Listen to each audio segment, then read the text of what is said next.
I'm Joe Fryer. And I'm Savannah Sellers. We are going to begin our show this morning with the ongoing fallout from Friday's extraordinary meeting at the Oval Office between Ukraine's President Zelensky and President Trump. The heated exchange over the war with Russia also involved Vice President J.D. Vance and led to Zelensky cutting short his White House visit. After the breakdown in talks with the U.S., European countries immediately rushed to support Ukraine. Over the weekend, President Zelensky traveled to London for a summit with several European leaders. They quickly expressed their support for a peace deal that guarantees Ukraine's security. Following those talks, Zelensky said he believed relations with the U.S. could be salvaged. NBC's Vaughn Hilliard has the very latest. Ukrainian President Volodymyr Zelensky saying he would be open to restarting dialogue with President Trump and is ready to sign a critical minerals deal with the U.S. This after Zelensky turned his focus toward more than a dozen European leaders. This is a once-in-a-generation moment for the security of Europe. French President Emmanuel Macron and British Prime Minister Keir Starmer announcing they will now work on a draft Ukraine-Russia peace proposal. We've agreed that the UK, France and others will work with Ukraine on a plan to stop the fighting. Then we'll discuss that plan with the United States. The meeting comes after Friday's contentious Oval Office exchange. You don't have the cards right now. With us, you start having cards. Right. Secretary of State Marco Rubio saying the U.S. hasn't communicated with Ukraine since Friday. And two White House officials tell NBC News Trump is considering withholding any future military and financial aid. That's what Zelensky did, unfortunately, is he found every opportunity to try to Ukraine-splain on every issue. The contrast in Europe's approach stark. Starmer saying he told Trump by phone this weekend about Europe's plans to now take the lead in initiating a deal. A spokesperson for the Kremlin in remarks hailing Trump's skepticism of the current world order, saying, quote, the new administration is rapidly changing all foreign policy configurations. This largely coincides with our vision. Democratic Senator Chris Murphy blasting the White House's handling of negotiations. Now the White House has become an arm of the Kremlin. Meanwhile, Vice President Vance's ski trip to Vermont drawing hundreds of demonstrators, some holding Ukrainian flags in support of the country. Now, President Trump is set to address Congress in a joint session this Tuesday night, and we could expect the president to address the ongoing war during his speech. Yet, over the weekend, his own national security advisor suggested that there is reason to be skeptical about the prospect of the U.S. bringing Russia and Ukraine both back to the negotiating table. All right, Vaughn, thank you. Following Friday's explosive meeting, some Republican officials have gone so far as to call on Ukraine's President Zelensky to resign. And some Trump administration officials say the U.S. could also pause military aid to Ukraine. NBC's Kristen Welker discussed these issues with House Speaker Mike Johnson on Sunday's Meet the Press.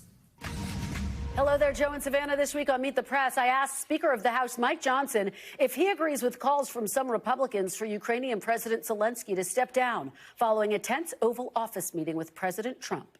Mr. Speaker, Senator Lindsey Graham on Friday floated the idea that President Zelensky may need to resign in order for there to be a peace agreement. Do you agree with that statement? Well, something has to change. Either he needs to come to his senses and come back to the table in gratitude, or someone else needs to lead the country to do that. I mean, it's up to the Ukrainians to figure that out. But I can tell you that we are re-exerting peace through strength. President Trump has brought back strength to the White House. We knew that this moment would come. We worked hard for it to come. And now it's here. But we need these parties to go along with this. And we need President Zelensky to do what is necessary. This war has drug on far too long. He's lost hundreds of thousands of people, including women and children. We've got to bring an end to it. And I think our European allies are hoping that that is the case, and we are as well. Okay, so just to put a fine point on that, you are saying that it might be necessary for President Zelensky to step down and not Putin. Do you want to see Putin step down? I'd like to see Putin defeated, frankly. He is an adversary of the United States. Okay. But in this conflict, we've got to bring an end to this war. It's in everybody's interest. You can see my full interview and a lot more at MeetThePress.com. You can also get more Meet the Press here on NBC News Now every weekday at 4 p.m. All right, Kristen, thank you. Well, let's keep this conversation going with NBC News White House correspondent Yamiche Alcindor. Yamiche, good morning. So President Zelensky believes relations with the U.S. can be salvaged. He says that he is still willing to sign that minerals deal, something we were expecting to see last Friday. Does the Trump administration share those views? Is the president ready to move beyond what happened Friday? Well, that's a key question this morning. What we know is that President Trump has left the door open to talking with President Zelensky, but he said that President Zelensky needed to say that he wanted peace and also needed to, in some ways, show that he's ready to negotiate with President Trump and President Putin and understand that he might be open and should be open to a ceasefire deal, which is how this all blew up in the first place, because President Zelensky was saying he had a ceasefire agreement with President Putin, and President Putin didn't keep that promise. All that being said, Trump administration officials have been very clear all over the weekend that they blame President Zelensky for this blow up, this extraordinary confrontation within the Oval Office. So it's unclear to me what the timing of these negotiations going to be if they were to be restarted. We also know that for now, negotiations between the U.S. and Ukraine are on hold. We're just not sure when that's going to open back up. So, Yamiche, amid all these tensions with Ukraine, a U.S. official familiar with the matter tells NBC Defense Secretary Pete Hegseth has ordered U.S. Cyber Command to halt offensive cyber operations against Russia. We should note this happened before that meeting at the Oval Office on Friday. But explain what this means, why it's happening, and the reaction it's sparking. Well, from what we can understand is that Pete Hegseth has ordered this halt. A senior Defense Department official declined to comment on this, citing security operation concerns. That being said, we know that it's a cyber security agency housed within the Homeland Department office has said that they're going to continue on with their cybersecurity operations. And we know that President Biden and others have said that Russia remains a global cybersecurity threat. That being said, Democrats are being very critical of the Trump administration for this. Chuck Schumer saying that this is really a gift to Russia, and that President Trump is in some ways so eager to try to please Russia that he's now trying to push back and halt cybersecurity operations and offensives against Russia. We also know that Russia has been seen as a sort of global security threat by a number of other nations as well. That being said, the Trump administration, while not explaining why they're doing this, they have been saying that they're open to opening more diplomatic channels with Russia, including staffing U.S. embassies in Russia, as well as opening up diplomatic ties and initiating talks on the peace talks when it comes to ending the war in Ukraine. So the Trump administration has been very open to wanting to sort of deal with Russia in a way that past administrations, including Republican administrations, have not been doing. So definitely going to keep watching this, Joe and Savannah. Yamiche, while we've got you, if we could talk about some domestic news here. Millions of federal workers received another email over the weekend. This is from Elon Musk's Department of Government Efficiency, again asking to respond with 5 things, these kind of 5 bullets they've achieved in the last week.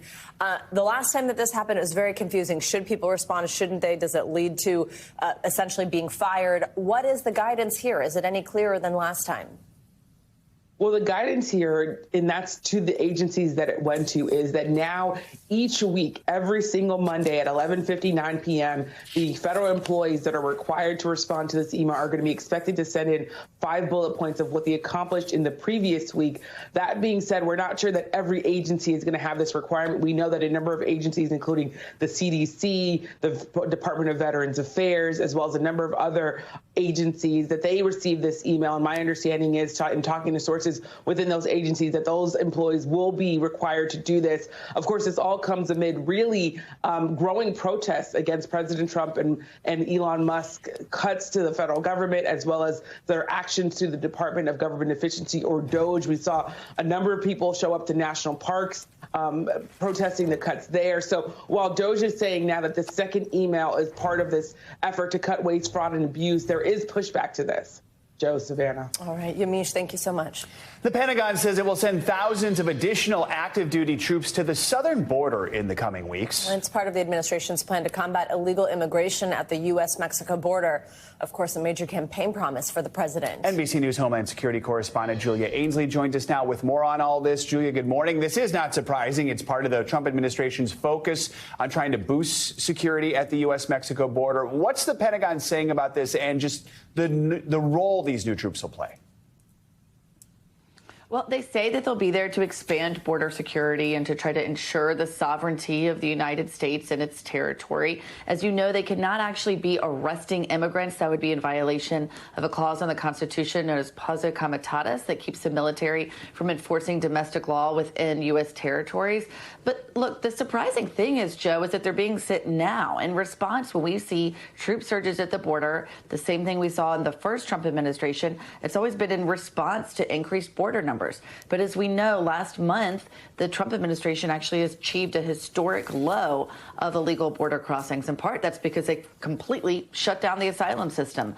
Immigrants aren't even allowed to access legal ports of entry to claim asylum. They're being pushed back into Mexico. And as you know, Trump has also ramped up arrest of immigrants inside the United States. So there is a little scratching of heads here of why these 3,000 would go now instead of in a time where there would be, say, a caravan, which is why Trump sent troops to the border in his first administration when he had intelligence that more immigrants were on their way. It doesn't appear that there are any large numbers on their way here now. And so it's something that we've been looking at in terms of why now, but it seems to be a show of force, Joe. Julia, you touched on some metrics there in terms of just numbers that we're seeing, but talk about the success or lack thereof that it seems these metrics indicate about what this increased manpower is having here.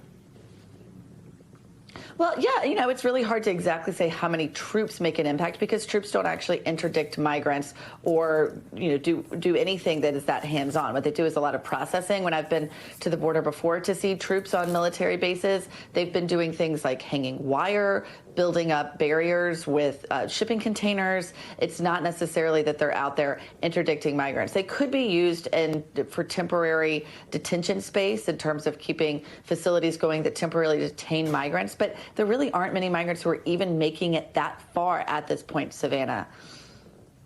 So, Julia, I mean, immigrant right groups sued the Trump administration on Saturday. They're trying to halt these immigrant transfers to Guantanamo Bay.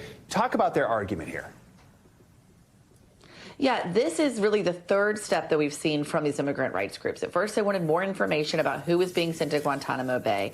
Then they filed a lawsuit asking for legal access on behalf of families who had family members who had been sent to Guantanamo Bay. They said they needed access to lawyers and they wanted to be able to go down there and talk to them in person. The response there from the Trump administration was that these people could have access to phones, and so theoretically they could try to find a lawyer through a short phone call. Now these lawyers are asking for the biggest thing they've asked for so far from these rights groups is to actually block the transfer of immigrants to Guantanamo Bay. As we know, Guantanamo has not been used in the way that Trump said it would be when he signed that January 29th executive order. That was to have 30,000 immigrants there. He said there could be some people who would never get released. And Secretary of Homeland Security Kristi Noem said it would be the worst of the worst. Instead, we've seen them partially use a migrant operations center to hold some who are not threats, who don't seem to have any other criminal records besides being in the U.S. illegally. And then they're able to use tents for people who they consider a higher risk, and in part use some of that high security prison facility that, of course, is already at Guantanamo Bay. But this would actually keep them from being transferred there altogether. We haven't seen the 30,000, and those who have been staying temporarily. As we know, about a week and a half ago, they completely emptied out Guantanamo and transferred out 178 men. And as of now, they have transferred more back in there. And so we could expect those to have a temporary place. That's really hard for lawyers who want to be able to reach these people and represent them, because the class that they represent in this class action suit keeps changing. But what they want is for a judge to block the transfer altogether, because they don't think that the U.S. is meeting its obligations that have been set under federal court orders in order to bring those conditions there up to ICE standards. All right, Julia Ainsley. Julia, thank you. Well, over the weekend, wildfires sparked on the East Coast, including more than 175 in South Carolina alone. People have been forced to evacuate, and a state of emergency is now in effect as firefighters in parts of the Carolinas race to contain the fires amid dry and windy conditions. Here's NBC News correspondent Emily Aketa with the details. A state of emergency as wildfires rage across parts of South Carolina. The largest, more than 1,000 acres, burning out of control near the popular Myrtle Beach area. Many forced to flee. Hurry, baby! You can hear the panic from residents in the danger zone. It's definitely nerve-wracking. The flames fueled by dry conditions and strong winds. A rare red flag warning issued Saturday. We saw this fire really flare up. We could even see flames from our studio here in Myrtle Beach, 5 miles away. Now, an urgent effort to attack the flames from every angle. Choppers and planes seen making water drops throughout the day. Russell Hubright is with the state's Forestry Commission. The problem here, really, that we're trying to handle as best we can is you have some woods that are very flammable. Wildfires also spread out across hundreds of acres in North Carolina, including the Melrose Fire in the Blue Ridge Mountains. Thick smoke can be seen for miles, the flames slicing through this hillside. Officials are asking the public to stay vigilant with burn bans in place across both states. Back in South Carolina, residents on edge watching and waiting for any signs of relief. We were definitely pretty concerned it was going to blow this way, and then when it did, that's when it really got hectic and stressful. Emily Ikeda, NBC News.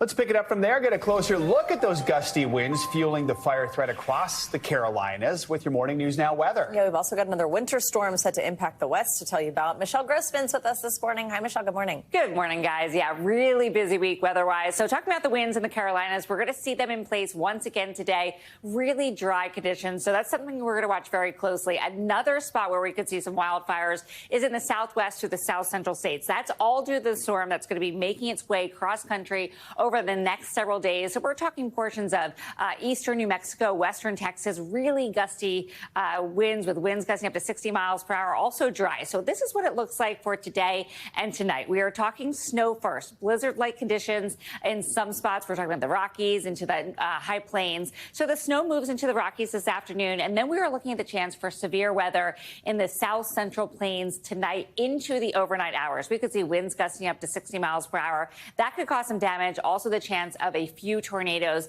especially as you look from Oklahoma City to Wichita Falls, Dallas. This is a slight risk. So that's a likely spot for seeing those severe storms. Again, we could see those winds pretty gusty as well. Tornado risk, where you see the yellow, likely spots from Oklahoma City to Dallas. That is the case today. And then another shot for that tomorrow. So as we go throughout tomorrow, look at this big system. We're talking about from the Midwest all the way down to portions of the Gulf Coast states back to the Central Plains. We have that colder air working in. That's going to bring some snow there. And then on the warm side, that's where we're talking about the chance of severe storms. Also really heavy rain. Where you see these brighter colors, that's where we're looking at the chance for those really heavy rainfalls and also destructive lines of storms in addition to winds. So as we go throughout tomorrow, we have an enhanced risk. That's 3 out of 5 on the scale. That's where you see the orange, Jackson to Shreveport, Alexandria, looking at the likely spot of very strong storms. That could include tornadoes, winds gusting now up to 70 miles per hour tomorrow, and also could see some hail as well. The likeliest spot for stronger tornadoes, EF2 or greater, is in this hatched area